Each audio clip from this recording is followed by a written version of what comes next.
Hello my amazing friends, welcome to my channel. Today we're going to be making Nigerian jollof pasta.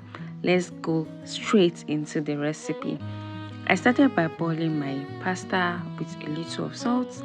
While our pasta is boiling, we're going to be making our sauce. I used vegetable oil and sesame oil. I love the aroma it gives. It is optional for you to use sesame oil, but I just love it. Then I fried my onions. While that is brown enough, I added my tomato paste. Please do well to fry your tomato paste properly because you don't want to be having raw tastes in your food. Then you add your pepper mix. My pepper mix, I have a video on it so you can watch it also. Then you go ahead to add your seasoning. You can use any seasoning of your choice. These are the ones I use.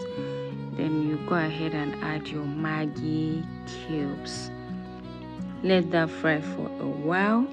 I have my fish that I boiled already. I deboned it, then I added this. I use vegetables. You can use any vegetable of your choice. I'm using frozen ones, and you can give it any shape of your choice too. Because it's frozen, I'm going to let it simmer for a while. Then we'll go back to check our pasta. You don't want your pasta to be completely soft. I allowed it to boil for just a few minutes because I would like it to soak into the sauce I had made already. Then I went ahead to add 2 cups of my pasta water into the sauce that I have made. Do well to like, share, and subscribe to my channel.